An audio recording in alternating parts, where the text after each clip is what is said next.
আবার আবার চুরি হয়েছে। হায় সৃষ্টিকর্তা, কে এই চোর? শুধু খাবারের জিনিস চুরি করে নিয়ে যায়, মাছ তরকারি সব নিয়ে গেছে। এই রান্না করব কি এখন আমি? এই গরিবের ঘরে বারবার চুরি হচ্ছে, তাও আবার খাবারের জিনিস। আমাদের না খেয়ে মরতে হবে যে এবার। হে বিধাতা, একেবারে মেরে ফেলো না। তোমরা দুনিয়ায় গরিবেরা বেঁচে থেকে কি করবে বলো তো? কেন তোমাদের বাঁচিয়ে রেখেছেন? কেন?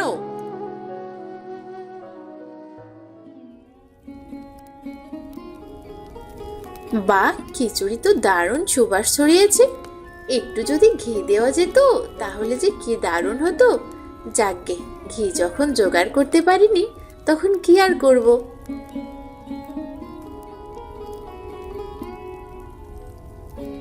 হুম, কি ঘ্রাণ বেরিয়েছে বুবু! এ কি সুঘ্রাণ! ঘ্রাণেই তো পেট ভরে যাচ্ছে।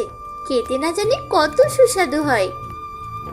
দে, কলা পাতাটা এগিয়ে দে, তোকে খাবার বেড়ে দিই। দাঁড়াও দাঁড়াও, আমি চট করে দুটো লেবু পেড়ে আনি। আচ্ছা ঠিক আছে, যা, তাড়াতাড়ি আসিস, খাবার ঠান্ডা হয়ে যাবে কিন্তু।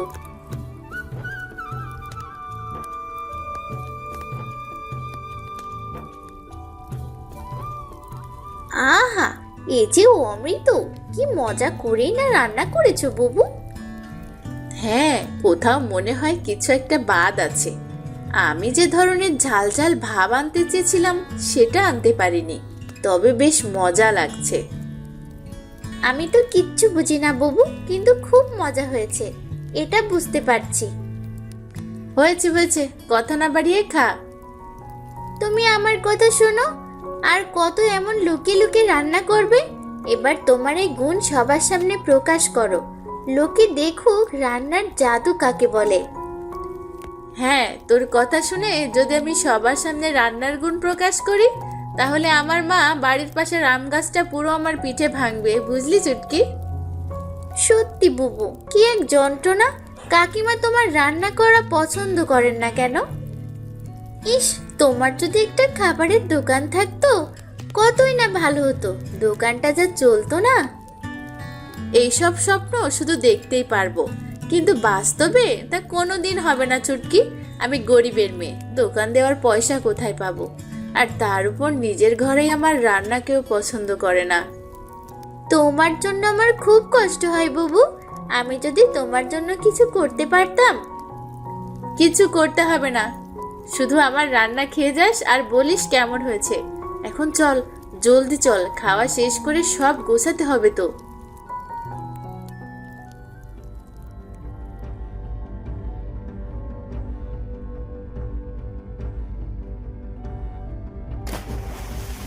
ছি, এগুলো কি? এগুলো কে করলো? এই কাজ কে করেছে? অভি, তুই হতচ্ছাড়া, তুই নেমে আয়। আজ তোর একদিন কি আমার একদিন। কিরে, কেমন লাগলো কাদার শরবত? খুব তো নীলিমা বুবুর রান্না ভর পেটে খেয়ে এলি। তুই বুঝলি কি করে? বুঝি বুঝি, সবই বুঝি। আমাকে তোরা না জানালে কি হবে? আমি সবই বুঝি। তোকে জানাবো কেন? তুই তো সব জায়গায় ঝামেলা পাকাস। তোকে জানিয়ে বিপদে পড়বো নাকি? কি? আমি ঝামেলা পাকাই? তা নয় কি? এর আগে কি করেছিলি আমার মনে নেই? নীলিমা বাবু তোকে আদর করে খেতে ডেকেছিল, আর তুই কিনা আমার খাবারের পাতিল এক গাদা লবণ ঢেলে দিয়েছিলি। কি অদ্ভুত! ওটা কি আমি ইচ্ছে করে করেছিলাম নাকি? মনে হয়েছিল নীলিমা বুবু খাবারে লবণ দিতে ভুলে গিয়েছিল। তোকে এত কিছু মনে করতে কে বলেছে? তুই ঝামেলা পাকাতেই গিয়েছিলি। এত বড় দামড়া ছেলে তুই, অথচ দুষ্টুমি করিস 3 বছরের বাচ্চার মতো। সর তো সর, সামনে থেকে সর, আমাকে যেতে দে।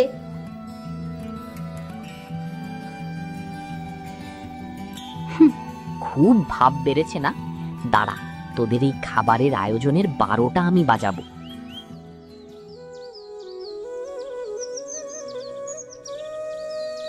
মা, কি হয়েছে? তুমি কাঁদছো কেন? এতক্ষণে তোর আসার সময় হলো? সারাদিন কোথায় ছিলি? রে, রতনপুরের দিকে আজ সবজি বিক্রি করতে গিয়েছিলাম, তাই দেরি হয়েছে। এত দূর গিয়েছিলি কেন? ফিরতে দেরি হয়, বাড়ি ঘরে লোক থাকে না, আজও সব মাছ তরকারি চুরি হয়ে গেছে। এসব কি বলছো মা? তা নয় তো কি, আমার তো কপাল পোড়া। না হলে ঘরে একটা মেয়ে থাকতে আজ আমার এই দিন দেখতে হতো। একটা ছেলে হলেও তো কেউ আমার ঘরে চুরি করার সাহস পেত না। এসব কি বলছো মা? যাদের ঘরে ছেলে আছে তাদের ঘরে বুঝি চুরি হয় না? না মানে, কিন্তু ছেলে থাকলে তো আর আয় রোজগার করে খাওয়াতে পারতো। চুরি হলে হতো, কিন্তু আয় রোজগার তো করে নিয়ে আসতো। খাবারের কথা আমার চিন্তা করতেই হতো না। আমিও তো তোমার জন্য খাবার এনেছি, এই যে নাও। তুই খাবার কোথায় পেলি? রোনা কাকির কিছু সবজি কেটে দিয়েছিলাম, কাকি তাই খুশি হয়ে খাবারগুলো দিল। নাও, খেয়ে নাও। এত ঢ্যাং ঢ্যাং করে ঘুরে বেড়াতে হবে কেন? কতবার বলেছি কাজ শেষে সোজা বাড়ি চলে আসবি। তাই তো আসি মা, খাবারটা খেয়ে নাও এখন। আর রাগ করো না, মাথাটা ঠান্ডা করো। খাবো না আমি কিচ্ছু, আমার ক্ষুধা নেই। তুই আজ সবজি বিক্রি করে যে টাকা পেয়েছিস সেগুলো দে। সেগুলো তো মা সিধু কাকাকে দিয়ে দিয়েছি। এই যে মনে নেই, তুমি যে কতগুলো মলা আর পুঁটি কিনেছিলে, সেই টাকা তো বাকি ছিল। তার মানে আজ একটা টাকাও ঘরে আনতে পারিসনি? আবার বড় বড় কথা বলছিস। না মানে, আজ আর সম্ভব হয়নি, কাল ঠিকঠাক আনবো, তুমি দেখে নিও। চুপ কর, তুই আসলেই একটা অকর্মার ঢেকি। আজ যদি আমার একটা ছেলে থাকতো, কারি কারি টাকা রোজগার করে আমার পায়ে এনে দিত।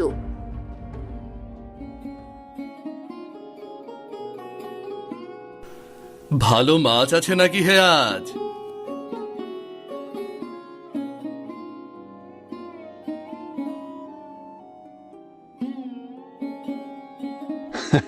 ভালো মানে সেরা সেরা মাছ এনেছি আপনার জন্য, আপনি দেখলেই খুশি হয়ে যাবেন। সবজি লাগবে, সবজি, তাজা তাজা সবজি। আরে সবজি লাগবে, সবজি, তাজা তাজা সবজি। এই মেয়ে, এদিকে এসো।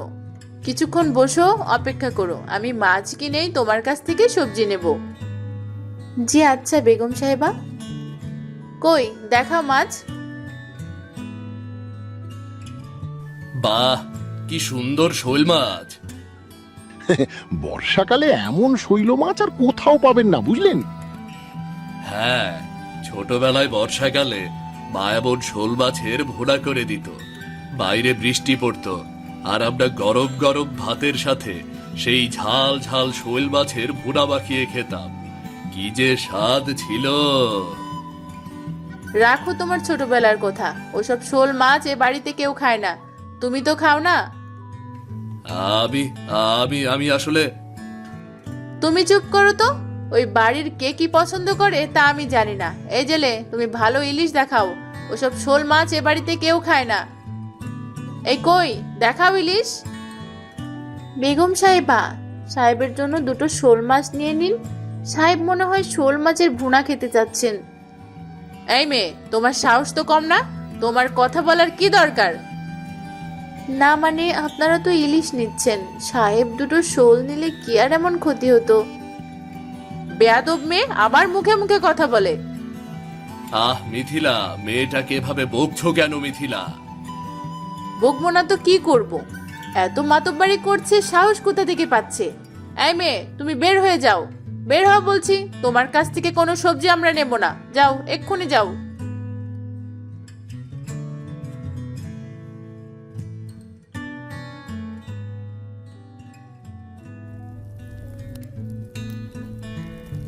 না, তুই যা বললি তাতে তো আমার খুব চিন্তা হচ্ছে রে।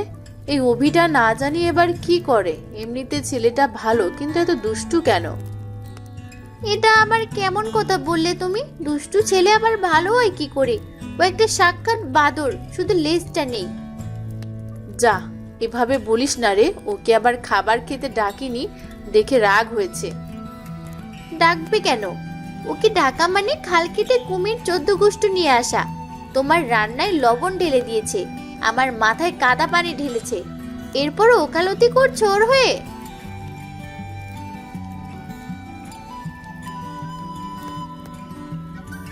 মা, তুমি?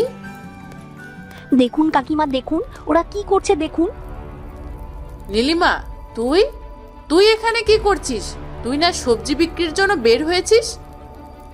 মা আমি আরে এগুলো তো আমি আজই কিনেছিলাম। আজ তো চুরি হয়েছে। তার মানে তুই চোর? তুই প্রতিদিন আমার বাড়ি থেকে মাছ সবজি চুরি করে আনিস? মা আমার কথা তো শোনো। আমি তোর কোনো কথাই শুনতে চাই না। ছি ছি ছি ছি ছি, আমার ঘরে কিনা শেষ পর্যন্ত একটা চোর মেয়ে পয়দা হয়েছে। মা আমার কথা তো শোনো। চুপ কর, তোর কোনো কথাই আমি শুনতে চাই না। একটা চোরের মুখে আমি আর কিচ্ছু শুনতে চাই না। আজ থেকে তুই আমার বাড়ি থেকে বেরিয়ে যাবি। আমি ইচ্ছে করে চুরি করিনি মা, বিশ্বাস করো। আমার খুব শখ একটা খাবারের দোকান দেব। তুমি তো আমাকে বাড়িতে কিচ্ছু রান্না করতে দাও না, তাই আমি রান্নার চর্চা ঠিক রাখার জন্য বাড়ি থেকে জিনিসপত্র এনে এখানেই রান্না করি। এনে রান্না করিস বলছিস কেন? বল, চুরি করেছিস? তুই একটা চোর। তোর মতো মেয়ের মুখ দেখাও পাপ। মা আমি বাড়ি থেকে যা নিয়ে আসি সেটার দামে দ্বিগুণ টাকা তোমার হাতে তুলে দিই। তুমি যদি আমাকে একটা সুযোগ দিতে তাহলে। সুযোগ?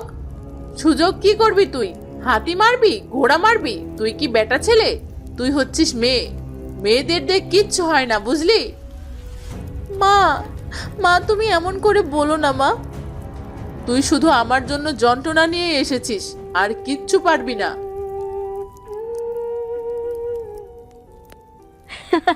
কি এবার মজা টের পেলে তো? অভি তোকে আমি। থাক চুটকি, ওকে ছেড়ে দে।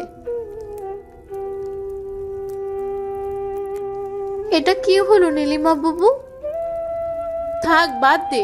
আমারই দোষ। আমি মিছেই স্বপ্ন দেখছিলাম। আমি ভুলে গিয়েছিলাম আমি এক গরিবের মেয়ে, কটা সবজি বিক্রি করে খাই। আমি কেন এত বড় স্বপ্ন দেখলাম বলতো চুটকি? তুমি পারবে বাবু, তুমি পারবে বলেই তো স্বপ্ন দেখেছো নীলিমা বাবু। তুমি হাল ছেড়ো না, তুমি চেষ্টা করে যাও। চেষ্টা করলে মানুষ কখনো হারে না। আমি জানি চুটকি, আমার কোনোদিন স্বপ্ন পূরণ হবে না।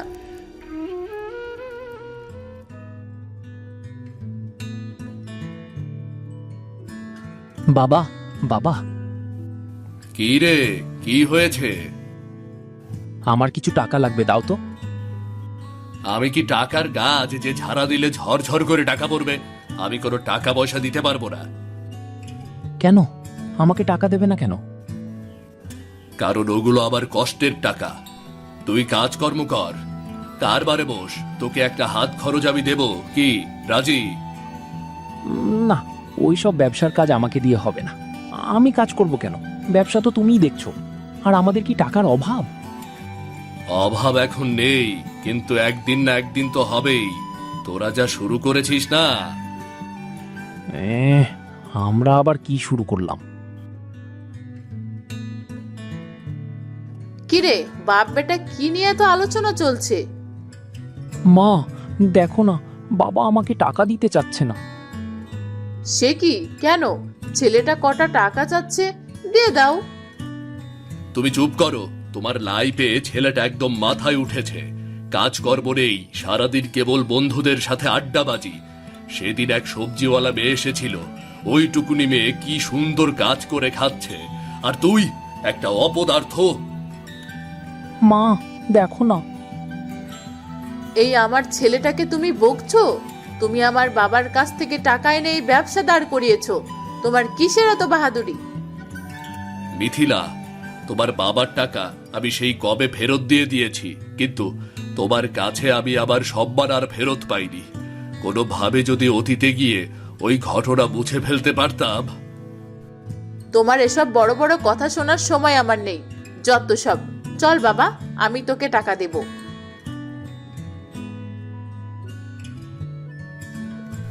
এই বাড়িতে একটা আলমারিরও যা দাম আছে তাও আমার নেই। আমি শুধু টাকা রোজগারের একটা যন্ত্র কেবল। কেউ আবার কথারই দাম দেয় না। পছন্দ অপছন্দ সব তো দূরের ব্যাপার।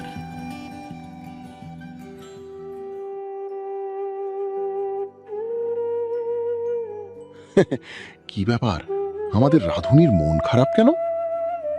আমি ঠিক আছি কাকা, তুমি কোথায় যাচ্ছ? আর কোথায় যাব? টাকা রোজগার ছাড়া পুরুষ মানুষ আর কি করবে? এদিক দিয়ে যাচ্ছিলাম, ভাবলাম তোকে একটা জিনিস দিয়ে যাই।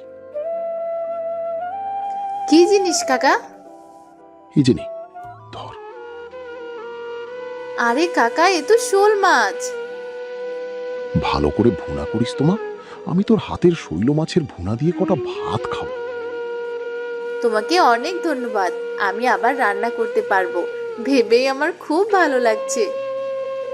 হ্যাঁ মা, তুই আবার রান্না শুরু কর, আমি তো আছি। কাকা, আমার একটা কাজ দেখে দেবে? নিশ্চয়ই করে দেব। কি কাজ? সময় হলেই তোমাকে বলবো।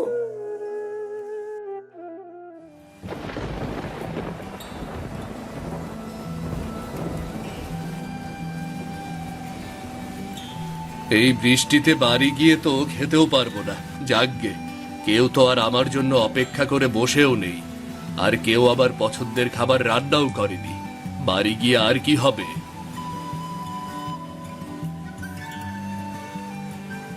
আরে সিধু জেলে, তুমি এসো এসো, ভেতরে এসো, বসো। সাহেব, এটা আপনার জন্য। আমার জন্য? কে পাঠিয়েছে? নীলিমা পাঠিয়েছে, ওই যে সেই সবজিওয়ালি। ও কিন্তু খুব ভালো রান্না করে, খেয়ে দেখুন। বাহ, শৈল মাছের ভুনা! হ্যাঁ সাহেব, সেদিন আপনার চোখ দেখেই মেয়েটা বুঝেছিল আপনি শৈল মাছের ভুনা খেতে ভীষণ ভালোবাসেন। এটা একদম ঠিক বুঝেছিল। এই শৈল মাছের ভুনা আমার ভীষণ প্রিয়। বর্ষাকালে এই শৈল মাছের ভুনা দিয়ে যে কত মজা করে ভাত খেতাম! বাহ, একদম আমার মায়ের হাতের রান্নার স্বাদ। আমি আমি আমি আমি খুব খুশি হয়েছি। অনেকদিন পর কেউ আমার পছন্দের এত গুরুত্ব দিল।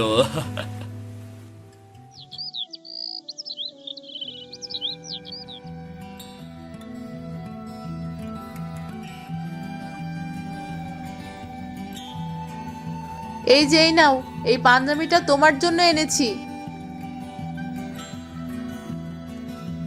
লাল পাঞ্জাবি? হ্যাঁ, সুন্দর না? হ্যাঁ, কিন্তু আমার তো পছন্দ সাদা। রাখো তোমার সাদা। সাদা একটা রং হলো নাকি? মিথিলা, এই পাঞ্জাবি নিয়ে যাও। আমি এটা পরবো না। পরবে না? না, পরবো না। শুধু তাই নয়, আমি এই বাড়ি ছেড়ে চলে যাচ্ছি। যে বাড়িতে আবার কোনো দাম নেই, সেই বাড়িতে আমি থাকবো না। তুমি তুমি এসব কি বলছো? হ্যাঁ, আমি ঠিকই বলছি। যে সবজিওয়ালি মেয়েটা আমাকে ঠিক মতো চেনে না, জানে না যে আমার জন্য প্রিয় শোল মাছ ভুনা করে পাঠায়, আর যারা আমার আপনজন তারা আমার পছন্দ অপছন্দের কোনো মূল্যই দেয় না। তোমরা ভালো থাকো। আমি আর কোনোদিন তোমাদের বিরক্ত করব না, কোনোদিনও বিরক্ত করব না। শোনো, আমার একটা কথা শোনো। তুমি যেও না, দয়া করে শোনো।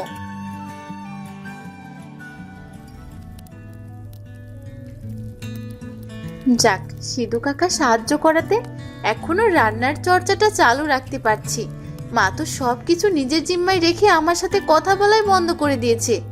কবে যে একটা কিছু করতে পারবো।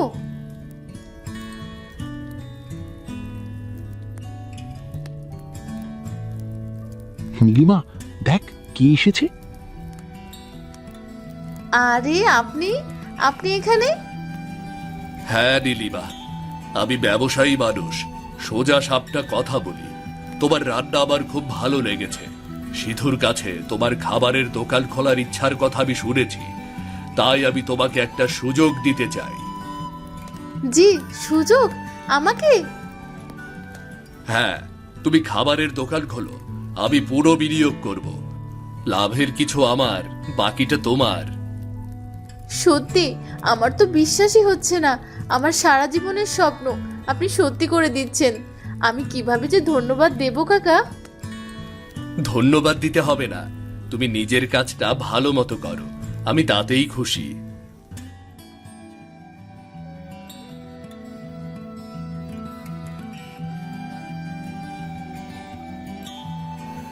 নীলিমা, তুমি যে এত উন্নতি করবে আমি ভাবিনি। ইচ্ছে শক্তি আর পরিশ্রম মানুষকে কোথায় নিয়ে যায় তার প্রমাণ তুমি নিজেই। কাকা, সবই আপনার জন্য হয়েছে। আপনি সেদিন যদি আমাকে সাহায্য না করতেন। আরে না না না মা, সব হয়েছে তোমার চেষ্টায়।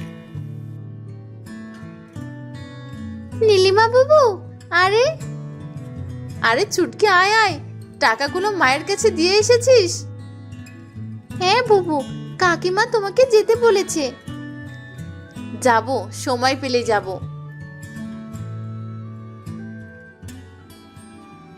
নীলিমা বাবু, এই নাও তোমার লাকড়ি।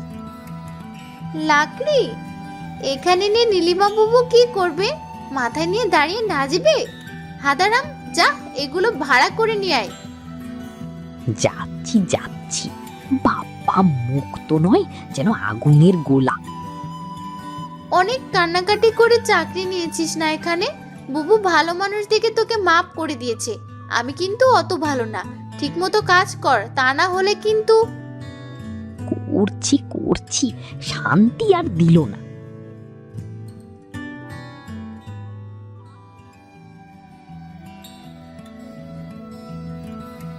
তোমরা এখানে আবার এসেছো? বাবা, তুমি ফিরে চলো। আমি কথা দিচ্ছি, আমি আর তোমার অবাধ্য হব না। হ্যাঁ গো, তুমি ফিরে চলো। তুমি যা বলবে এখন থেকে তাই হবে।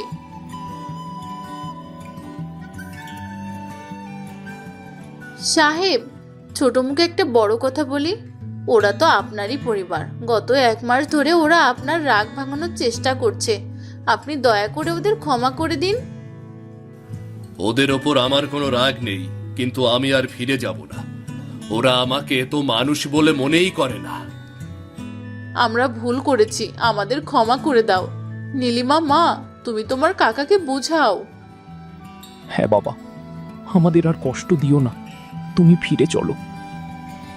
আচ্ছা বেশ, চলো তাহলে, দেখি তোমাদের কতটা পরিবর্তন হয়েছে। যাক, অবশেষে তোমাকে বাড়ি নিয়ে যেতে পারছি। নীলিমা, তুমি চলো আমাদের সাথে। না কাকিমা, আমার এখানে অনেক কাজ, কয়েকদিন পরে যাব। নীলিমা মা, তুমি মন দিয়ে কাজ করো, বুঝলে? আমি কিন্তু প্রতিদিন এসে তোমার কাজকর্ম দেখে যাব। আর যতদিন বর্ষাকাল থাকবে, তোমার শোল মাছের ভুনা ছাড়া তো আমি ভাতই খেতে পারবো না। আমাকে আবার তাড়িয়ে দিও না যেন, বুঝলে? আমাকে যেন তাড়িয়ে দিও না। ছি ছি কাকা, কি বলছেন? তাড়িয়ে দেব কেন? এটা তো আপনারই দোকান। নিশ্চয় আসবেন, যখন মন চায় তখন আসবেন। রহিম বাবা, আমাদের ওই কলাপাতার ঘর বানানোর সহজ নিয়মটা একটু শিখিয়ে দিবি বাবা। আমরাও বাড়ি গিয়ে ঘর বানাতাম আমাদের জন্য। কাকা, এটা আসলে খুব সহজ কাজ। আপনারা সবাই নিজেরা একটু চেষ্টা করলেই খুব সহজে কম সময়ে নিজেরাই করে ফেলতে পারবেন।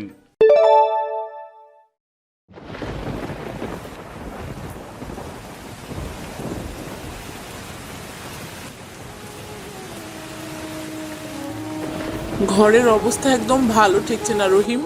এই ভাঙা বাঁশের খুঁটিগুলো কেমন মরমর করে নড়ছে দেখো। বাইরে বাতাসের শব্দ শুনলে আমার বুকটা একদম চড়চড় করে কেঁপে উঠছে। এই ঘর আজ রাতে টিকবে বলে আমার মনে হচ্ছে না। মা, তুমি মনের ভেতর কোনো ভয় পেও না। আমি যতক্ষণ বেঁচে আছি ততক্ষণ তোমার গায়ে একটা আঁচড়ও লাগতে দেব না। আমি একটা আঁচও লাগতে দেব না। ওপরওয়ালার ওপর ভরসা রাখো মা। কিন্তু ঘরের চালের খড়গুলো তো বাতাসে তেড়ে সব উড়ে যাচ্ছে। ওপরে বৃষ্টির পানি সরাসরি আমাদের মাথায় এসে পড়ছে। মা, আমার খুব ভয় করছে।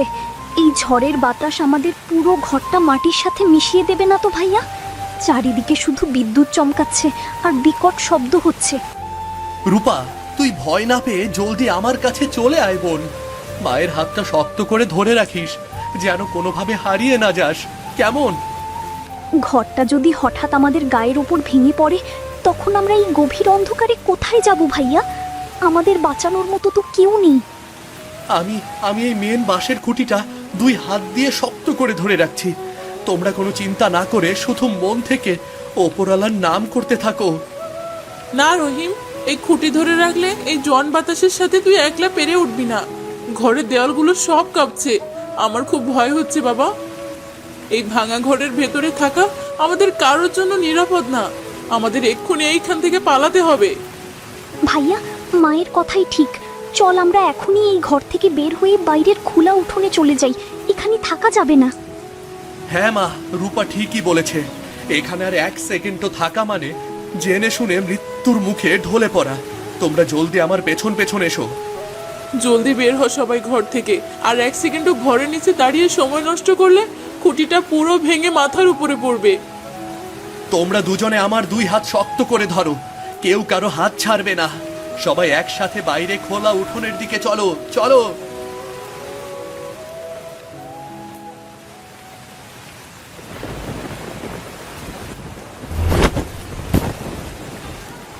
ও মা গো, আমাদের ভালোবাসার ঘরটা চোখের সামনে একবারে শেষ হয়ে গেল। আমাদের মাথা গোজার শেষ আশ্রয়টুকুও আজ রাতে রইল না। রূপা, তুই একদম কাঁদিস না বোন। মায়ের হাতটা তুই দুই হাত দিয়ে আরো শক্ত করে ধরে রাখ। ওপরালা আমাদের অবশ্যই বাঁচাবেন। এই মাঝ রাতে গরিবের উপর কি সর্বনাশ করলে মাবুদ। আমাদের কপালে এত কষ্ট কেন লিখলে? কোথায় যাব আমরা এখন? মা, তুমি এভাবে ভেঙে পড়ো না। এই বিপদের দিনে নিজেকে একটু শক্ত রাখার চেষ্টা করো।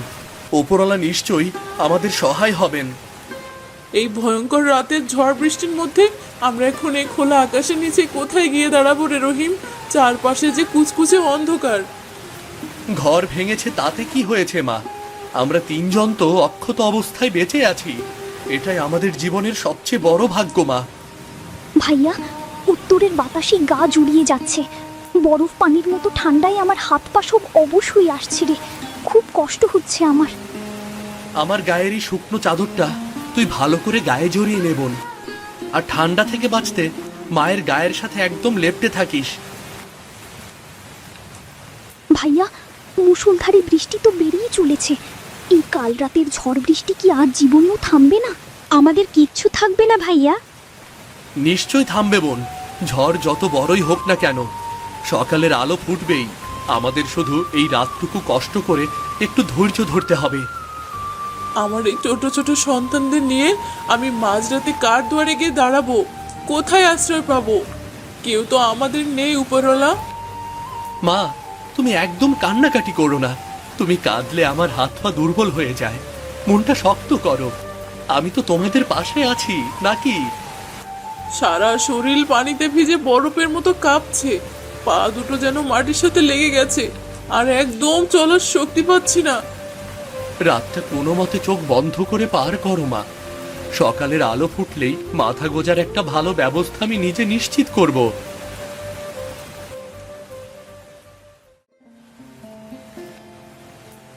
সারা রাত বরফের পানিতে ভিজে শরীরটা আর চলছে না রে। হাত পা সব কেমন যেন অবশ হয়ে গেছে আমার। মা, তোমার কি খুব বেশি কষ্ট হচ্ছে? শরীরটা কি রাতের চেয়ে আরো বেশি খারাপের দিকে যাচ্ছে নাকি মা? আমার সাথে কথা বলো, কথা বলো আমার সাথে। মাথাটা কেমন যেন বন বন করে ঘুরছে রে রহিম। চোখ মেলে সোজা হয়ে দাঁড়িয়ে থাকার শক্তিটাও আর পাচ্ছি না। ভাইয়া দেখ, চারপাশ পুরো কাদা মাটি আর নোংরা পানিতে ভেসে একাকার হয়ে আছে। বসার মতো একটুও শুকনো জায়গা নেই কোথাও। পুরো উঠানের কোথাও বসার মতো শুকনো একটু জায়গাও খালি রাখেনি। এই নিষ্ঠুর ঝড় বৃষ্টি সব ভাসিয়ে নিয়ে গেছে। এই ঠান্ডা বাতাসে মা যেভাবে কাঁপছে, এবার কিন্তু মায়ের অনেক বড় কোনো অসুখ করে বসবে ভাইয়া। একটা কিছু করো জলদি। তোমরা আপাতত এই বড় আম গাছটার আড়ালে একটু শক্ত করে জড়ো হয়ে বসো, যেন সরাসরি বাতাস আর বৃষ্টির পানি গায়ে না লাগে। তুমি এই গুড়ি গুড়ি বৃষ্টির মধ্যে আমাদের এই অবস্থায় ফেলে একা একা কোথায় যাচ্ছ ভাইয়া? আমাদের খুব ভয় করবে তো। আমি তোদের থাকার জন্য আর এই ভিজা কাপড় বদলানোর জন্য একটা শুকনো নিরাপদ জায়গার ব্যবস্থা করে যাচ্ছি বোন। কোনো চিন্তা করিস না। আমাদের এই ভাঙা বাড়ির মধ্যে একা ফেলে যেও না ভাইয়া। চারপাশের এই বিধ্বস্ত অবস্থা দেখে আমার বড্ড ভয় করছে এখন। ভয়ের কিচ্ছু নেই রূপা। আমি তোদের চোখের সামনেই পেছনের কলার বাগানে আছি। চোখের আড়াল হব না। কোনো চিন্তা করিস না তুই, কোনো চিন্তা করিস না। যেখানে যাস বাবা সাবধানে যাস। চারিদিকে বড় বড় গাছপালা ভেঙে পড়েছে। তুই একটু জলদি ফিরে আসার চেষ্টা করিস। আমি কলার বাগান থেকে কলার পাতা আর কিছু শক্ত বাঁশ কেটে নিয়ে আসছি। তোমরা একটু সময় এখানেই শক্ত হয়ে বসো মা। তুমি কিন্তু কলার পাতা কাটতে গিয়ে বেশি দেরি করবে না ভাইয়া, তাড়াতাড়ি আমাদের চোখের সামনে ফিরে এসো, কিন্তু আমরা পথ চেয়ে আছি।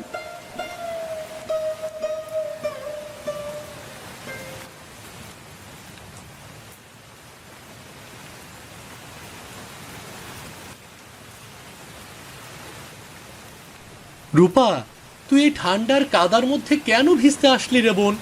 মায়ের কাছে সাবধানে থাকার কথা ছিল না তোর? আমি তোমাকে জঙ্গল থেকে বাঁশ আর লতাগুলো গুছিয়ে একটু সাহায্য করতে এসেছি বড় ভাইয়া। তুমি একলা পারছো না দেখে আর থাকতে পারলাম না। তুই গিয়ে মায়ের পাশে বস বোন, আমি একাই সব পাতা কেটে নিয়ে যেতে পারবো। যা, তুই এই নোংরা কাদার মধ্যে নামিস না। না ভাইয়া, দুজনে মিলে কাজটা করলে অনেক তাড়াতাড়ি শেষ হয়ে যাবে, আর মাও জলদি একটা শুকনো ঘর পেয়ে শান্ত হতে পারবে।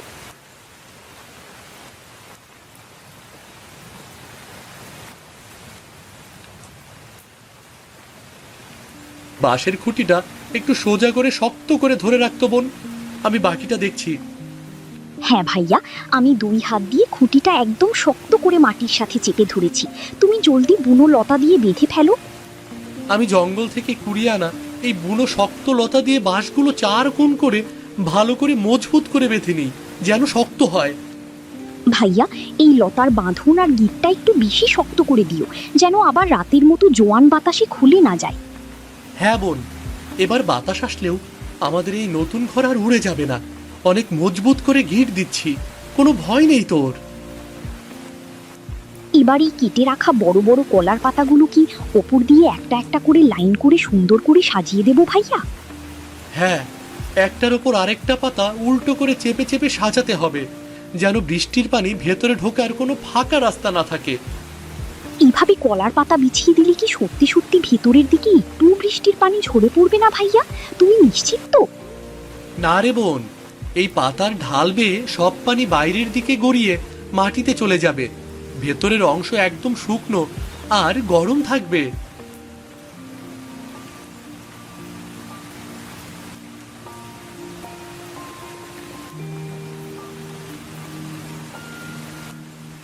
আমাদের কলার পাতার ছোট্ট ঘরটা দেখতে কিন্তু দূর থেকে অনেক সুন্দর আর পুতুলের ঘরের মতো চমৎকার হচ্ছে ভাইয়া, আমার খুব ভালো লাগছে।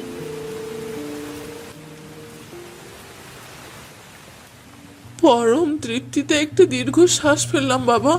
তুই আজ নিজের বুদ্ধি আর এই ছোট ছোট হাত দুটোর জোরে আমাদের কত বড় একটা বিপদ থেকে বাঁচালি। নইলে এই কনকনে শীতে ভাঙা ঘরের নিচে খোলা আকাশের নিচে পড়ে আজ আমি মরে যেতাম বাবা। তুই না থাকলে কি যে হতো। মা, তুমি ওসব মরণের কথা মুখেও এনো না তো।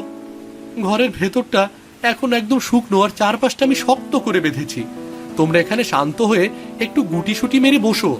যতই ঝড় বৃষ্টি আসুক, ভেতর আর এক ফোঁটাও পানি আসবে না। চারপাশটা অনেক নিরাপদ।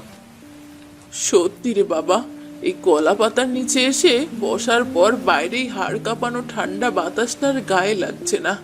চারিদিকের বন্ধ দেওয়ালের জন্য শরীরটা কেমন যেন একটু ওম লাগছে।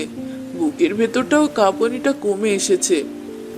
ভাইয়া, দূর থেকে দেখতে আমাদের এই নতুন কলার পাতার ঘরটা কেমন লাগছিল জানিস? একদম ওই রূপকথার বইয়ের পরীদের ঘরের মতো চমৎকার আর সুন্দর। আমার তো এখনো বিশ্বাসই হচ্ছে না যে এত অল্প সময় তুই এত সুন্দর একটা ঘর বানিয়ে ফেললি। হ্যাঁ রূপা, বিশ্বাস কর, এই ঘরের ভেতর বাইরে কোনো ঠান্ডা বাতাস আর কালকের রাতের মতো বৃষ্টির পানি এক ফোঁটাও ঢুকতে পারবে না রে। তুই অনেক কষ্ট করেছিস কাল রাত থেকে, এবার একটু আরাম কর। ভাইয়া, আরাম তো করব, কিন্তু সারা রাত না খেয়ে থেকে আর ঠান্ডায় শীতে কাঁপতে কাঁপতে আমার পেটের ভেতরটা কেমন যেন চুই চুই করছে রে। খুব ক্ষুধা লেগেছে, মাও তো কিছু খায়নি। আমরা কি এবার একটু গরম গরম ভাত খাবো ভাইয়া? তোরা ঘরের ভেতরে শান্ত হয়ে বস, একদম বাইরে যাবি না। আমি সকালবেলা বাইরে থেকে কুড়িয়ে আনা শুকনো কিছু গাছের ডাল আর পাতা এক কোণে জমিয়ে রেখেছিলাম, ওগুলো নিয়ে আসছি উনুন জ্বালানোর জন্য। আজ তোদের পেট ভরে খাওয়াবো, বুঝলি? পেট ভরে খাওয়াবো।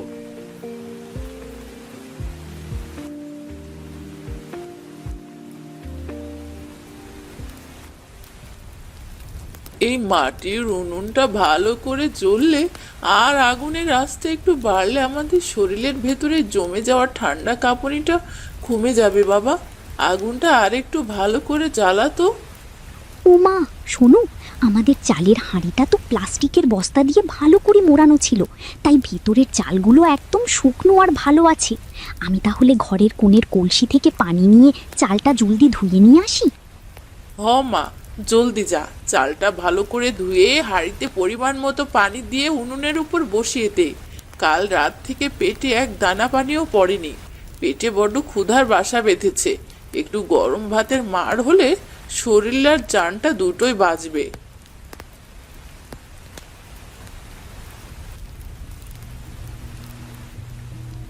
চালের উনুনের আগুনটা আমি শুকনো পাতা আর ছোট কাঠ দিয়ে আমি আরো ভালো করে জ্বালিয়ে দিচ্ছি মা, যেন তাড়াতাড়ি চালটা ফুটে একদম ধোয়া ওঠা ভাত হয়ে যায়, আর বেশিক্ষণ অপেক্ষা করতে হবে না।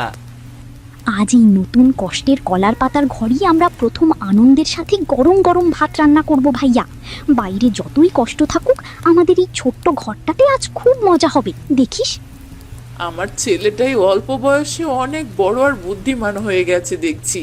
এই বয়সেই মায়ের কষ্ট বোঝে, আর বোনটাও নিজের জীবনের মতো আগলে রাখতে পারে। তোরা পাশে থাকলে আমার আর কোনো ভয় নেই।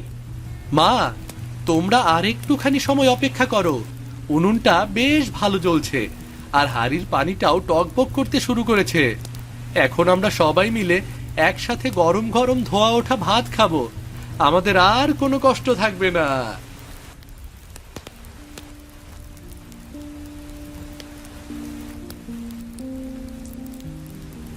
রহিম, তোদের ঘরের এই দশা দেখে তো আমার নিজের বুকটা ফেটে যাচ্ছে রে। এই বড় আম গাছটা তোদের ঘরের ওপর পড়লো কিভাবে? হ্যাঁ করিম চাচা, রাতের ঝড়ে আম গাছের বিশাল ডাল ভেঙে সরাসরি আমাদের আসল ঘরটার উপর এসে ধপাস করে পড়েছে। তোরা পরিবারের সবাই অক্ষত আর ভালো আছিস তো রে বাবা? কারো কোনো বড় ক্ষতি বা আঘাত লাগেনি তো শরীরে? হ্যাঁ করিম ভাই, আল্লাহর অশেষ রহমতে রহিমের উপস্থিত বুদ্ধিতে আমরা সবাই অক্ষত অবস্থায় বেঁচে আছি। কিন্তু তোরা এই উঠোনের মাঝে কিসের ভেতর আশ্রয় নিয়েছিস রে? বাইরে থেকে তো সবুজ পাতার পাহাড়ের মতো দেখাচ্ছে। এটা বাঁশ আর জঙ্গল থেকে কেটে আনা কলা পাতা দিয়ে তৈরি করা ছোট একটা সাময়িক ছাউনি ঘর চাচা, মাথা গোজার ঠাঁই করেছি মাত্র। আরে বাহ, কলার পাতা দিয়ে এত সুন্দর মজবুত ঘর বানিয়েছিস তুই! আমি তো আমার এই দীর্ঘ জীবনেও দেখিনি এমন ঘর কোনোদিন। আমার ছেলেটা সকাল হতেই আমাদের কষ্ট দেখে নিজের মাথা খাটিয়ে এই অসাধারণ বুদ্ধি বের করেছে। খুব ভালো খেটেছে ওর বুদ্ধিটা। কলার পাতার এই ঘরের ভেতরে তো বেশ আরামদায়ক আর গরম লাগছে রে রহিম। একটুও পানি বা বাতাস ঢুকছে না ভেতরে। মার বোন সকাল থেকে ঠান্ডা বাতাসে ভিজছিল আর কাঁপছিল, তাদের এই কষ্ট দূর করতেই জলদি এই বুদ্ধিটা কাজে লাগালাম চাচা। রহিম বাবা, তুই একলা এত বড় প্রাকৃতিক দুর্যোগে অনেক কষ্ট করেছিস। চল, আমি তোকে আরো কিছু কাজে সাহায্য করি এখন। হ্যাঁ চাচা, পেছনের দিকটা আর একটু বড় করতে পারলে মায়ের শোয়ার বসার সুবিধা হতো। ভেতরে জায়গাটা একটু বাড়ানো দরকার ছিল। তুই কলার পাতাগুলো এক জায়গায় গুছিয়ে রাখ, আমি জঙ্গল থেকে আরো 4টা শক্ত বাঁশের খুঁটি কেটে নিয়ে আসছি বাবা তোদের জন্য। অনেক ধন্যবাদ চাচা, আপনি হাত লাগালে কাজটা আরো অনেক তাড়াতাড়ি আর মজবুত হবে। রাতের মতো বড় ঝড় আসলেও আর ভাঙবে না। করিম চাচা, আমাদের এই নতুন ঘরটা পেছনের দিকে আর একটু বড় করে দাও না, তাহলে আমরা সবাই মিলে একসাথে শান্তিতে থাকতে পারবো।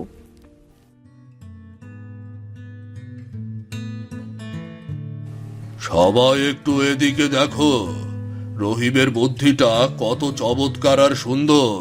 এদিকে দেখো সবাই, কলা পাতা দিয়ে আস্ত একটা ঘর বানিয়ে ফেলেছে। কলার পাতা আর লতা দিয়ে কি সুন্দর ঘর তৈরি করেছে এই বিপদের দিনেও। আমাদের মাথাতেই এই বুদ্ধি আসেনি কোনোদিন।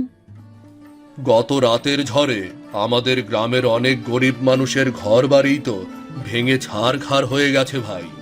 সবাই খুব কষ্টে আছে আজ। আমরা শুধু শুধু হাত গুটিয়ে বসে না থেকে রহিমের এই চমৎকার বুদ্ধি দেখে নিজেদের বাড়ির পাশে এমন কলার পাতার ছাউনি ঘর করতে পারি। হ্যাঁ ভাই, তোমরা ঠিক কথাই বলেছ। বিপদের দিনে ভেঙে পড়ে কান্নাকাটি করলে বা হাহুতাশ করলে কোনো লাভ হয় না সমাজে। আমাদের সবার বাড়ির পাশেও তো অনেক কলার গাছ এমনিতেই জঙ্গল হয়ে পড়ে আছে, কোনো কাজে লাগে না আমাদের এগুলো। রহিম বাবা, আমাদের ওই কলা পাতার ঘর বানানোর সহজ নিয়মটা একটু শিখিয়ে দিবি বাবা, আমরাও বাড়ি গিয়ে ঘর বানাতাম আমাদের জন্য। কাকা, এটা আসলে খুব সহজ কাজ, আপনারা সবাই নিজেরা একটু চেষ্টা করলেই খুব সহজে কম সময়ে নিজেরাই করে ফেলতে পারবেন। কলার পাতাগুলো একটার সাথে আরেকটা কিভাবে শক্ত করে বাঁধতে হয় যেন এক ফোঁটা পানিও ভেতরে না ঢুকে রে বাবা। বাঁশ দিয়ে প্রথমে একটা 4 কোণ ফ্রেম করে পাতাগুলো একটার উপর আরেকটা উল্টো করে চেপে বুনো লতা দিয়ে ভালো করে বুনবেন। এভাবে পাতা একটার উপর আরেকটা চেপে লতা দিয়ে বুনে কি সত্যি বৃষ্টির দিনে একটু পানি ভেতরে টুপটাপ করে পড়বে না? সত্যিই কি? না কাকা, কলা পাতাগুলো একটার পিঠে আরেকটা চেপে শক্ত হয়ে বসলে সব বৃষ্টির পানি বাইরের দিকে গড়িয়ে মাটিতে চলে আসবে, কোনো পানি পড়বে না। দারুণ বুদ্ধি দিয়েছিস বাবা, আমাদের চোখ আজ তুই এক নিমেষে খুলে দিয়েছিস রে। চল চল, আমরাও নিজেদের বাড়িতে গিয়ে ঘর বানাই সবাই, চল চল চল সবাই।